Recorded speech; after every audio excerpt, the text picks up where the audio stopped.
Good afternoon. कैसे हैं आप लोग? होप आप सब अच्छे होंगे, स्वस्थ होंगे। सबसे पहले तो मैं अपने चैनल ये है ज़िंदगी में आप सभी का स्वागत करती हूँ। थैंक यू सो मच कि आप लोग टाइम निकाल के मेरे वीडियोस को देखते हैं, मुझे सपोर्ट करते हैं। और ये तो पिछली वीडियोस में मैंने आपके साथ शेयर किया कि कैसे मैं यूट्यूब पे क्यों आई। उसके बाद मैंने आपको बताया कि हमारा बिजनेस, हमने अपना घर कैसे खोया। उसके बाद बताया कि किस चीज़ ने सबसे ज़्यादा मुझे इफ़ेक्ट किया। और आज मैं आपके साथ शेयर करना चाहती हूँ कि वो कौन सी ऐसी चीज़ें थी कि जिन्होंने मुझे हेल्प किया इन चीज़ों से बाहर आने के लिए। और मुझे कब पता चला कि मुझे ये तो मैं डिप्रेशन में जा रही हूँ। और ये सारी चीज़ें मैं आज आपके साथ शेयर करना चाहती हूँ। तो मैं आपको बताना चाहती हूँ कि जब ये सारी चीज़ें हो रही थी और कोविड के समय तो वैसे भी बहुत मुश्किल था, लोग एक दूसरे के साथ इतना लोगों का नहीं हो रहा था, बातचीत नहीं हो रही थी, इतने लोग एक दूसरे के साथ कनेक्शन में नहीं थे। तो जब ये सारी चीज़ें हो रही थी तो मुझे उस समय तो पता नहीं चला, लेकिन अब मुझे पता चल रहा है कि वो डिप्रेशन था। अब मुझे पता चल रहा है, और जो आज बातें मैं शेयर करूँगी वो मेरी फैमिली को भी नहीं पता कि मैं ये सब चीज़ों से गुजर रही थी। पर अब वो चीज़ें पुरानी हो गई है। तो एक तो मैं ये नहीं चाहती थी कि मैं किसी को बताऊं ताकि कोई और भी मेरे दुख से दुखी हो। और मुझे ऐसा लगता है कि अगर आप किसी को खुशी नहीं दे पा रहे तो आप दुख भी नहीं देना चाहिए आपको किसी चीज़ से अपनी। जब ये सारी चीज़ें हो रही थी तो हस्बैंड के साथ शेयर करती तो वो और ज़्यादा परेशान हो जाते मुझे लेके कि ये सब चीज़ें चल रही है और ये भी इतनी चीज़ों से गुजर रही है, और वो ऑलरेडी वो भी इन चीज़ों से गुजर रहे थे। तो मैंने उनको नहीं बताया। तो मेरे साथ जो हो रहा था वो ये हो रहा था कि मैं वॉशरूम में जाके बहुत रोती थी, बहुत ज़्यादा। और एक चीज़ और होती थी मेरे साथ कि मुझे ऐसा लगता था कि मैं क्या करूँ, ऐसा क्या करूं कि सब कुछ अच्छे से ठीक हो जाए, सब कुछ वापस से ठीक हो जाए। मैं क्या करूं? मैं रोती रहती थी, प्रार्थना करती रहती थी। एक चीज़ जो मेरे साथ होती थी कि मैं जब ये सोचती थी कि मुझे कुछ करना है, मैं कर नहीं पाती, तो मैं तो अपने दोनों हाथों को बहुत तेज हिलाती थी वॉशरूम में, ऐसे ऐसे करके बहुत तेज हिलाती थी। और मुझे नहीं पता मैं ऐसा क्यों करती थी। और ऐसा मैं कई बार करती थी, मतलब जैसे 2 दिन में, कभी 3 दिन में, ऐसा मुझे होता रहता था कभी।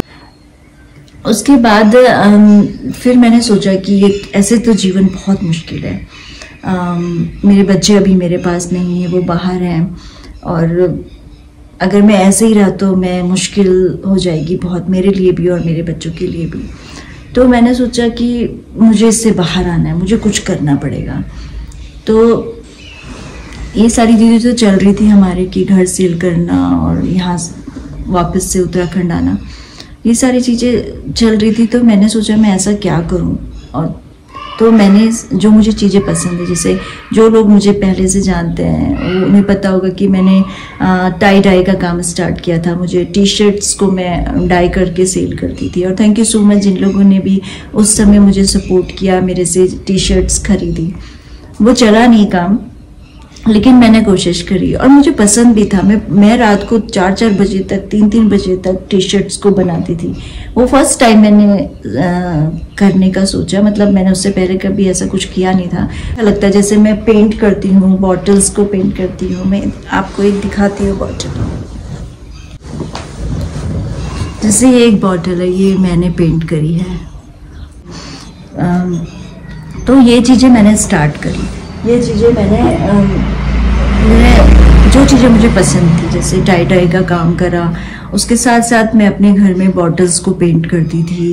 और एक और चीज़ जिसने मुझे बहुत हेल्प करी कि मैंने लोगों को सुनना स्टार्ट कर दिया, जो लोग इस प्रॉब्लम से जिन्होंने फेस किया हो, क्या क्या चीज़ों ने उन्हें हेल्प करी और कैसे वो लोग वापस से जब उन्हें देखते हैं ना आप, तो एक पॉजिटिविटी आती है। ऐसा लगता है नहीं, मैं भी कर सकती हूँ, मैं भी वापस से खड़ी हो सकती हूँ। तो मैंने वो चीज़ें सुनना स्टार्ट कर दिया। और एक और चीज़ जो मैंने करी वो थी कि मैंने अपनी ब्लेसिंग्स को काउंट करना शुरू कर दिया। मैं आपसे भी यही कहती हूँ कि जब भी आप जीवन का कोई ऐसा फेज में चल रहे हो, जहाँ आप बहुत दुखी हो या बहुत स्ट्रगल हो और बहुत अप्स एंड डाउन्स हो, तो जीवन में देखिए हमेशा तो नहीं होता ऐसा, कभी कभी हमें बहुत खुशियाँ भी मिलती है।